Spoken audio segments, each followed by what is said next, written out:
호해도사입니다. 오늘 이 시간은 경자년에 갑을목이 어떤 영향을 받고 어떤 운로의 흐름이 있는지에 대해서 한번 알아보는 시간이 되겠습니다. 자, 이 경자라고 하면 지구상의 어떤 별의 에너지 값이라고 이렇게 볼 수 있습니다. 기해년을 넘어서 경자년이 되어서 이러한 에너지가 지구상의 오행에 영향을 미친다라고 볼 수가 있겠죠. 자, 그리고 지지는 우리가 익히 다 아시겠습니다만, 지지라고 하는 것은 어떤 환경의 인자, 실질적인, 질적인 인자, 그렇죠? 그 다음에 시간의 인자, 공간의 인자, 이렇게 우리 삶 속에서 실질적으로 마주치고 드러나는 그런 에너지로서 생각할 수가 있습니다. 물론 천간은 에너지와 어떤 정신, 그리고 빛으로 태양의 빛처럼 그런 어떤 무형의 어떤 그런 상태로서 놓여질 수가 있겠는데, 우선 목이라는 인자가 자를 만나서 인성의 에너지를 만났다고 볼 수 있겠습니다. 물론 갑목은 정인을 만났죠. 그 다음에 을목은 편인의 인자를 만났습니다. 그러면 갑과 을목은 인성의 인자를 만났는데, 인성이라 하면 공부, 문서, 계약, 거래, 명예, 그 다음에 윗사람, 그 다음에 엄마, 어머니, 이렇게 볼 수 있겠죠. 자, 그것을 자라고 하는 환경과 시간의 공간, 즉 어두운, 그 다음에 밤에, 그 다음에 숨겨진 곳에, 그리고 응축되고 압축되고 이런 곳에, 또 해자축은 또 해외의 구간이라고 했죠. 어떤 해외의 구간에, 그 다음에 어떤 영적인, 정신적인 어떤 이런 구간을 의미한다고 볼 수 있겠죠. 또 해자축이라고 하는 것은 양이 없는 음의 어떤 공간으로서 쉬어가는 그런 공간이라고도 볼 수 있겠죠. 그러면 어떤 레저의 공간, 쉬고 힐링하고 휴양하는 이런 공간에서 갑을목이 인성을 취했다라고 볼 수 있습니다. 그래서 지지의 인자는 인성의 인자인데, 갑은 자에서 목욕 도화지가 되는 거죠. 목욕 도화라고 하면 어떤 변화무쌍한 어떤 연예인의 기질, 그 다음에 어떤 색깔이 알록달록한 어떤 여러 가지 다양성을 추구하는 것이 목욕 도화라고 볼 수 있습니다. 그 다음에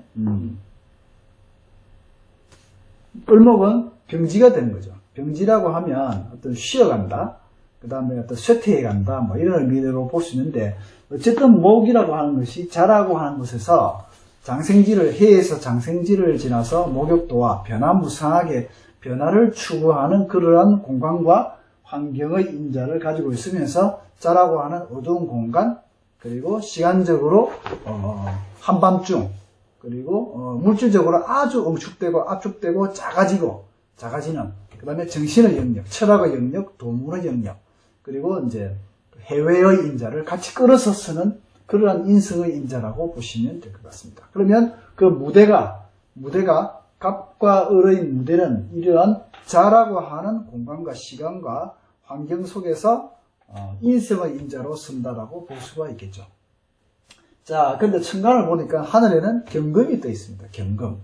자, 봄을 추구하는 봄의 인자. 자, 목의 에너지를 보면 시작하다, 성장하다, 출발하다, 일어서다, 만들어가다, 한 단계 한 단계 쌓아 올라가다, 이런 의미를 지고 있죠. 또 목의 인자는 인체로 치면 머리, 그죠? 눈, 그 다음에 두피, 자라니까, 털, 이런 의미를 많이 가지고 있습니다. 자, 이게 목은 서서히 자라서 올라가니까 건축의 의미도 가지고 있습니다. 건축, 그 다음에 도화지에다 그림을 그려가지고 디자인, 그 다음에 하나하나씩 성장을 시켜가니까 교육의 물성도 가지고 있다고 봅니다. 그래서 이 갑을목의 그런 성향들을 가지고 있는 에너지의 군에 세운에서 경금이라고 하는 가을의 인자가 온 거죠. 봄을 추구하는 갑을목이 금을 만나서, 가을의 금기를 만나서 어떻게 될 것인가 라고 볼 수 있겠죠. 자, 우리가 이 목들은 가을의 금기를 만나면 어떻습니까? 익어가는 열매도 이제 더 이상 성장하지 않겠죠. 성장하지 않고, 그 다음에 이제 익어가야 되는 그런 상황을 맞이할 수 있고, 낙엽도 다 떨어뜨립니다. 그래서 목의 강한 에너지의 성향, 일어나고 올라가고, 그리고 세우고 만들어가고, 그리고 그려나가고 쌓아 올라가는 이러한 에너지의 성향이 경금을 만나서 서로 에너지가 상충한다라고 볼 수 있습니다. 그래서 각경충이 나온 거죠. 강한 양의 기운을끼리의 충함을 갑경충이라고 하고, 을은 이 갑에서 한 단계 더 진화된 부드러운 그런 에너지가 있다 보니까 을경과 서로 합의되어서 그 에너지를 무기력하게 만든다고 볼 수 있겠죠. 그래서 갑경충이 일어납니다. 갑이 편관을 만난 거죠. 편관을 만나서 충의 에너지를 만난다라고 볼 수 있죠. 자, 일단 충이라는 인자와 편관의 인자를 같이 알아야 되겠죠. 자, 충의 인자는 역마, 그 다음에 번거로운 동작, 그 다음에 번거로운 이동성, 그 다음에 어떤 질병적인 요소, 삶에 있어서의 어떤 그런 에너지의 질병적인 요소로도 나타날 수 있습니다. 그것이 편관이 되겠죠. 편관이라고 하면 편관이라고 하는 어떤 관이라고 하는 것은 나를 둘러싼 하나의 담과도 같고 컨트롤하고 제어하는 그런 요소가 되겠죠. 그 중에서도 편관이, 갑목의 입장에서 편관이니까 검찰, 경찰, 행정 이런 것들을 포함한 다양한 어떤 그런 사회 통제 수단들, 그죠? 검경 이런 거, 행정 이런 것들을 또 포함한다고 볼 수 있죠.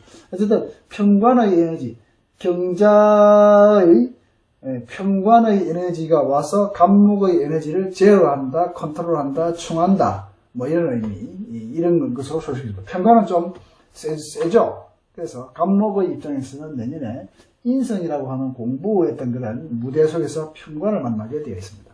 편관, 그러니까 이제 뭐 여러 가지 해석이 나올 수가 있겠죠. 갑목이 공부를 하는데 편관의 공부를 한다. 뭡니까? 편관, 검찰, 경찰, 행정 이런 것들, 이런 것도 볼 수 있겠고, 또 편관이라고 하는 것이 역마 이동성을 또 의미합니다. 역마 공부를 위해서 역마 이동한다. 그 다음에 공부를 위해서 해외로 나간다. 이렇게도 볼 수 있고, 이게 이제 목욕 도화는 옷을 갈아입는다. 병원의 물상이기도 합니다. 금이라고 하는 칼날로 가지고 갑목을 수술한다. 뭐 이렇게도 볼 수 있겠죠. 그리고 이 경자라고 하는 것이 금이 자수를 보면 상관성이죠. 그러면 갑목을 이렇게 어떻게 합니까? 깎아낸다 이렇게 볼 수 있죠. 깎는다, 다듬질한다, 다듬는다. 뭐 이렇게도 볼 수 있겠죠. 그래서 갑목은 어쨌든 내년에 갑경충이라고 하는 경금의 충의 인자를 만났고, 그 충의 인자는 편관으로서 들어와 있다. 충과 편관의 인자를 같이 봐줘야 된다. 자, 갑목 이 전체를 해석하면 한번 해석해 볼까요? 갑목은 자라고 하는 환경의 인자 속에 있다. 환경이라는 것은 목욕, 도화다. 그러니까 어두운 공간이다. 그리고 정신적인 영역이다. 그 다음에 해외 인자를 같이 가지고 있다. 이게 정인의 인성이다. 정교화된 인성이다. 정교화된 공부다. 뭐 이런 의미로 될 수 있고, 그게 하늘처럼 편관이라고 하는 경금을 만났다. 편관의 경금을 만나니까 나를 제어하고 통제하고, 그리고 그것을 역마의 인자로 쓰면서 또 그것이 나에게 있어서는 하나의 수술의 인자, 이렇게도 동할 수도 있다는 얘기죠. 혹은 검찰, 경찰, 행정, 사법, 법무, 군인 이런 것으로서도 같이 있습니다라고 볼 수 있습니다. 또한 이 금이 경금의 어떤 절제력, 브레이크를 마치 잡고, 어두운 목이 어두운 공간을 가고 있는데 금을 만나서 브레이크를 잡는다. 이런 의미로도 볼 수가 있겠습니다.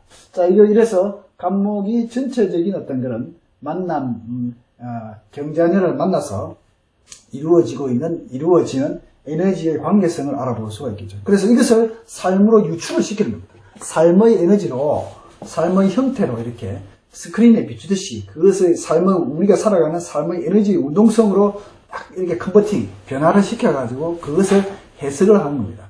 자, 그 다음에 을목은 갑목 다음에 을이죠. 을은 마치 스프링처럼 이렇게 올라갑니다.